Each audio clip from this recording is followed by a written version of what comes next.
Aujourd'hui, je vais vous raconter l'histoire de Akab et de Naboth. Cette histoire se trouve dans la Bible, dans le premier livre des rois, chapitre 21, versets 1 à 29. Oh, combien il fait bon! Nous sommes en été. Et Akab, le roi d'Israël, se trouve dans sa demeure de Jizréel. Il admire son jardin, ainsi que toutes les belles choses qu'il possède. Où sur la terre y a-t-il un jardin aussi beau que le sien? Un jardin si précieux, et c'est le sien, à lui seul. Alors que le roi est en train de regarder son jardin, il se demande ce qu'il pourrait bien ajouter à toute cette beauté. Et soudain, il remarque quelque chose. Non loin de son jardin, de l'autre côté du mur, se trouve un vignoble. Les pieds de vigne croulent sous les fruits, et le roi peut voir que la terre est une bonne terre. Alors immédiatement le roi Akab se met à vouloir ce vignoble. Pourquoi? Eh bien parce qu'il estime que c'est juste exactement ce qui manque à son jardin. Il pourrait arracher les pieds de vigne et les planter là où il le voudrait. Enthousiasmé par son idée, le roi Akab part voir le propriétaire du vignoble. C'est un homme qui s'appelle Naboth. Le roi explique à Naboth sa grande envie de posséder le vignoble, parce qu'il est à côté de son propre jardin, et qu'il est prêt à payer le prix que vaut cette terre.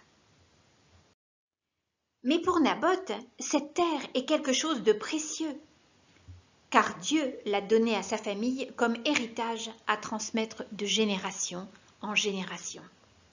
Selon la loi, l'héritage de Naboth n'appartient qu'à lui. Et le roi lui-même ne peut la lui prendre.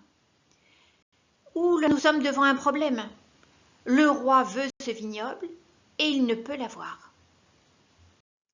Et cela met le roi Akab très en colère.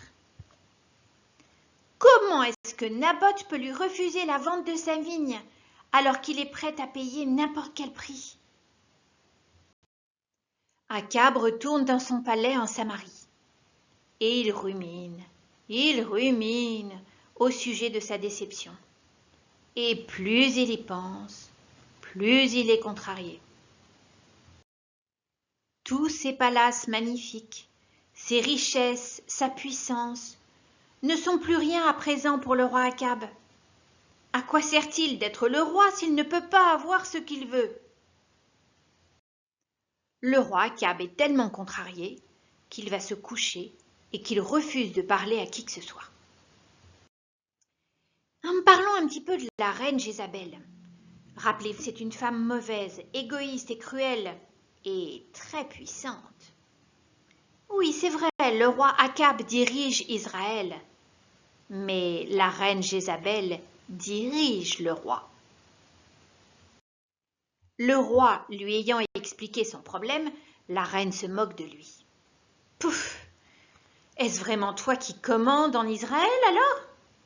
Allez, lève-toi, mange et réjouis-toi. Je vais m'occuper de ton problème. Je vais récupérer la vigne pour toi. La reine Jézabel se met alors à écrire des lettres aux dirigeants de Jizréel, la ville où Naboth habite, ville qui se trouve assez loin du palais d'Akab en Samarie.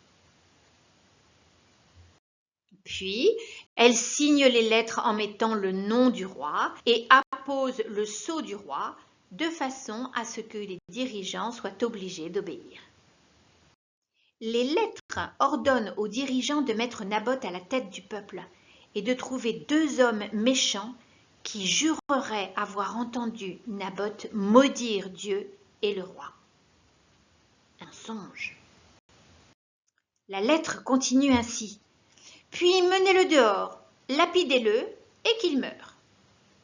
Les dirigeants de la ville n'ont pas le choix. Le sceau et la signature du roi les obligent à obéir. Naboth était un homme qui craignait Dieu et jamais, jamais, au grand jamais, il ne maudirait Dieu ou le roi. Mais les 2 faux témoins ont témoigné que Naboth était coupable, et tout le monde les a crus. Alors Naboth a été emmené en dehors de la ville, et il a été lapidé. Lorsque Jézabel apprend que Naboth a été lapidé, elle dit à Akab, « Lève-toi, prends possession de la vigne de Naboth de Jizréel qui a refusé de te la céder pour de l'argent, car Naboth n'est plus en vie. Il est mort. » Akab a enfin eu ce qu'il voulait, et en plus sans rien payer. Entendant que Naboth est mort, Akab se lève pour descendre à la vigne de Naboth pour en prendre possession. Naboth étant mort, il n'y a plus personne pour se mettre en travers du chemin d'Akab.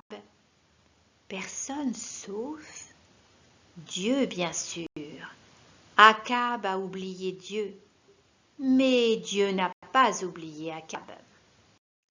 Alors Dieu parle à Élie et lui demande d'aller retrouver Akab, le roi d'Israël, dans la vigne de Naboth. Et Dieu dit à Élie ce qu'il devait répéter à Akab. Ouh là là, Akab ne doit pas être très rassuré en voyant Élie. Et il lui dit, « M'as-tu trouvé, mon ennemi ?»